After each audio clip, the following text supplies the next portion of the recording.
this video, I'm going to show you how to make this rainbow or Roy G. Biv color exposure horror effect in Photoshop. But really, it's not meant for you to do a project that includes all the colors. It's meant to show you how to get whatever color you want. All right, so the first step is going to be to deal with the background. Now, you might notice here though that I have an image already, this kind of horror forest, that already has this kind of pink hue in the sky. So all I'm going to do for mine is click on my forest layer. Then I'm going to go down to this little half circle, image adjustments, and add a hue saturation and just kind of slide it. I just want it to be a little more purple and maybe a touch darker and maybe a little bit more saturated. And that's about it for now for my background. But if you have an image like this, you don't want to be using like the bright sky in it. It's not going to work for this effect. So you want to kind of darken it or color it. So to do that, all you do is click on your image. And then for the first one here, we can just add let's go a solid color, and then just pick the color that you want. So I'm going to make it kind of similar to what I had. So kind of like a, purple kind of pink like that, and click OK. And then just go over to your blend modes right here where it says normal and change it to multiply. That'll get it kind of close to the effect. Then we're going to add another one of these adjustments, and it's going to be curves this time. And if you just make like an S curve, like click on this line and bring this one down, and then click up here and, kind of bring this one up, you're going to make kind of this like high contrast kind of scenario going on there. And then if you really want, you can then add the hue saturation and mess with it even more. So you can then pick the actual color that you want. So slide it along, see how much saturation you want by sliding this along, and adjust your brightness. Okay, so once you have your background set, we're going to move on to cutting out our images and placing them onto our canvas. So I have one cut out here already, the boy I've cut out here, and you can see that I have a mask on his layer right there. But I'm going to open up a new project. So open, I'm just going to go to the desktop. I'm going to use this Jason Voorhees image to cut this one out. And all I'm going to do, you don't even have to be accurate with this. So we can just go down to the fourth tool here, quick selection tool, click on select subject, let Photoshop do its job in kind of making your selection. I'm going to zoom in a bit, and you can see here that it's missing his like hatchet here. So I'm going to go to the plus right up here, the plus, and just kind of paint over it to bring it back into the selection. Okay, so if anything's missing, go to the plus and paint it in. If there is, extra bits like this, then just go to the minus and paint those away until you get the selection close to being what you want. So that looks pretty good to me. And then when your selection is good, just go up to select and mask. And normally in here, we'd have to really take our time to kind of refine our edges and stuff. But for this effect, we don't really have to. So let's just smooth it out quite a bit, like up to about, 50 or so. You can feather it from anywhere from 0 to like, let's say 10 pixels. So I'm just gonna feather this one out just a little bit, maybe like around 2. And then I'm just gonna shift my edge back a bit, and that's about it. Okay, so I don't really care about any of this stuff. Most of this extra stuff is gonna disappear anyway. So then I'm just gonna go down here, change output from selection to layer mask, and then click OK. Now that I have my object cut out, I can go over to my move tool over here, click on it so I can move it, like hold the click down, and then drag it over to the tab of your project, drag it in, and let go. Now you can notice that this one is really tiny. So the next thing we're going to have to do is resize it and position it and rotate it if we need to. So to do that, you're just going to go Control T and then go to the corner and stretch it out. Now just make sure this chain thing is clicked. Don't have it unclicked like that. Click it like this so it preserves the aspect ratio, and then just resize. Now again, in a normal project, if you have something that you're resizing to be this big, it's going to be very pixelated and not look very good. But for this effect, it works just fine. So I'm going to kind of line him up kind of like that. I want him kind of looking over the kid's shoulder like that, just above him. And when you're good, if you need to rotate, just go out to the corner and rotate it. But I'm going to leave it at 0.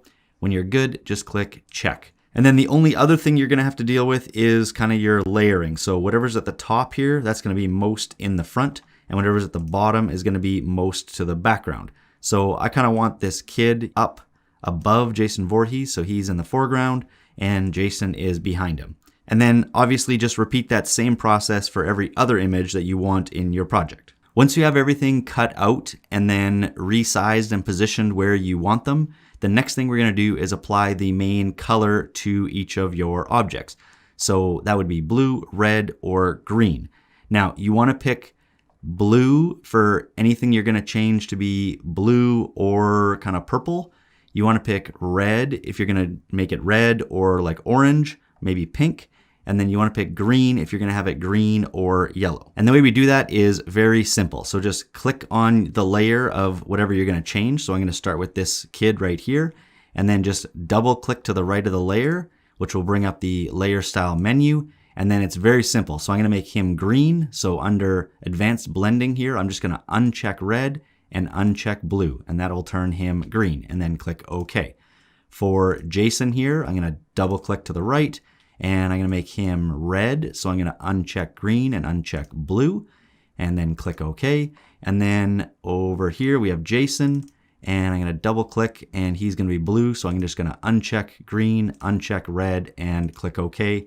And that's it. You have your main colors set already. At this point, we're ready for our final touches, which means determining what color each of our subjects are going to be. But before we do that, I'm going to do a couple quick things, and you should probably do this at this point as well.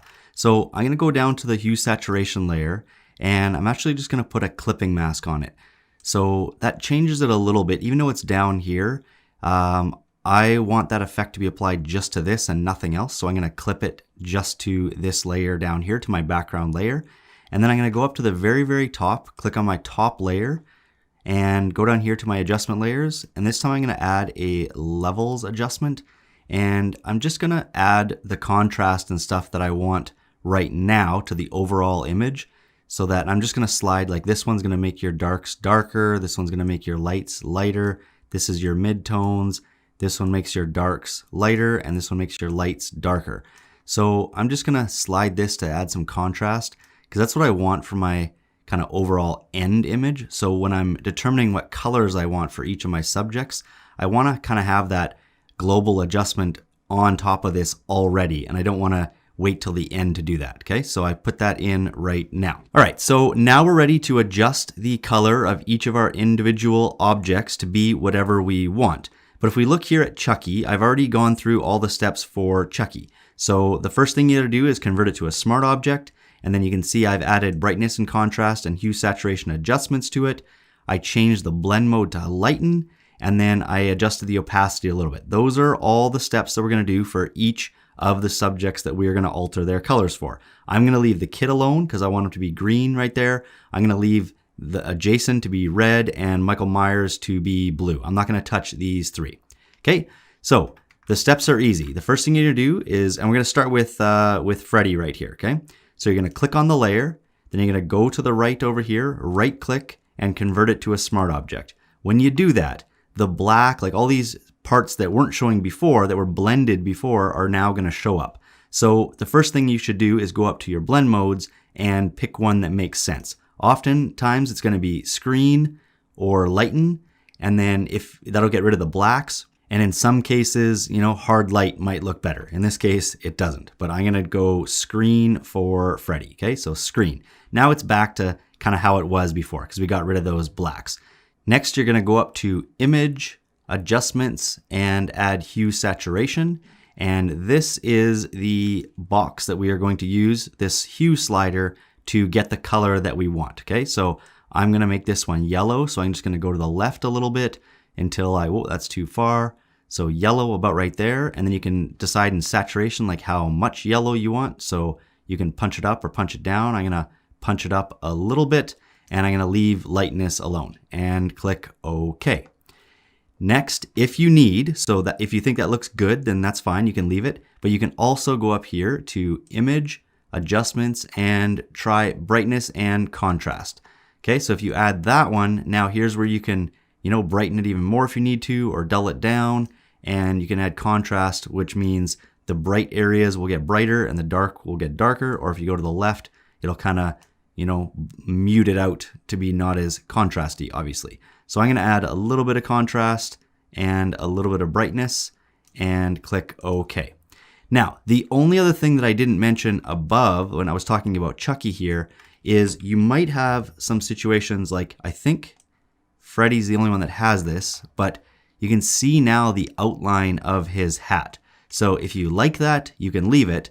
Otherwise, you can go to his layer. So I'm going to click on that Freddy layer and add a mask. So this box with the circle in it, add a mask, and then use a brush that has black in the foreground here. So black, and just adjust the size. I would keep the hardness down, adjust the size so it makes sense, and just go in and paint over the edge. Okay, so just be careful around parts that you want to keep like this.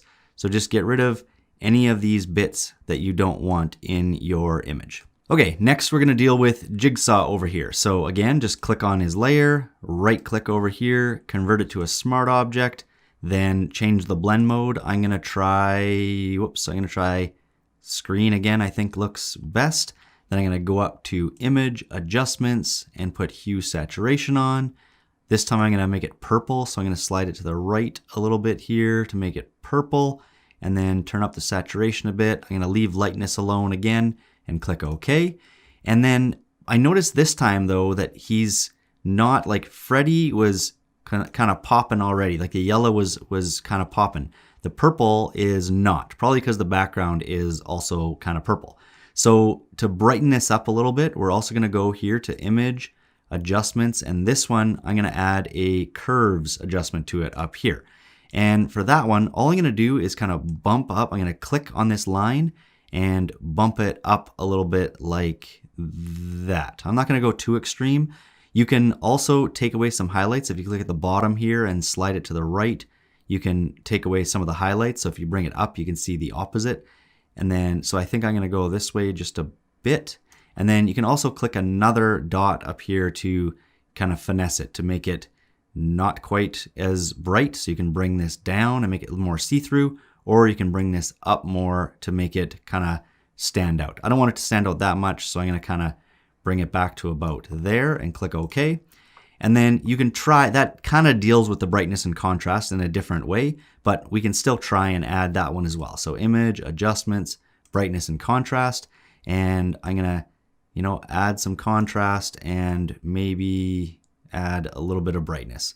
Like I said, we were kind of dealing with that with curves already, but I'm just gonna, add a little bit of this anyway and click OK. Okay, and then last but not least, let's fix up Pennywise here to be orange. So same thing, click on it, right click, convert to smart object, deal with the blend mode. So in this case, I might try something different. I might try hard light for him. I think that looks kind of cool back there. Screen doesn't look good for him. I don't think lighten does. So I'm going to try hard light. I think that's pretty good. And then same thing, image adjustments, go over to hue saturation. This time I'm going to go to the right here because I'm going to make this one orange. So, whoa, that's too much. Maybe about right there. And saturation, yeah, just up a little bit, doesn't really do anything, and then click OK. Now for this one, it's already kind of standing out. I don't think I need anything else. And then if I zoom out, that's kind of the whole thing done, except you, again, kind of like Freddy, the kind of fringe line that we had there, just kind of look through your image to see if there's anything else that doesn't look good. Because sometimes, like if I bring this one up, it might be, you might have something like this where it stands out, it's like blocking somebody. So you might want to rearrange your layers, bring one layer down, it might look better, one layer up. And you might have other things that you might want to put a mask on to erase. So like let's say this line right here, I don't know if you can really see it. Actually, let's look at Chucky, it's a little more obvious there. So on Chucky here, you can see that the image was a small image, and there's this line where the image ended. So I don't want that in my image, right? In my final product. And there's kind of one here for Jigsaw as well. So to fix that, same way we did for Freddy, just click on the image that you want to fix, put a mask on it, this box with the circle, and then get a black brush. And this time I would make it a little bit bigger, make sure the hardness is still down, and maybe drop the opacity to like 50%. And you just want to kind of paint over that edge to kind of soften it up so it kind of blends in, like blurs into the next layer a little bit kind of smoother and not so harsh. And then obviously at the very end, you can go back up to your levels here and kind of play around with these sliders to get your kind of finalized effect, whatever you want. Oh, and at any time, if you want to still adjust anything, all you have to do is go back to the layer. So let's say here for Jigsaw, and just double click. So if you want to change this color a little bit, I'm going to double click on hue saturation. This thing will come up, and when you click OK, your image is going to change kind of back to the way it was originally. So you got to be kind of careful with what you do here. So I'm just gonna maybe make this a little more pink, like a little more purpley pink, and click OK, and then it'll reapply everything else back to it to change it after. And there you go. That's how you make a RGB or rainbow exposure color effect in Photoshop. If you got something out of this video, make sure to drop a like, and if you're new to the channel, please consider subscribing, and I'll catch you next time.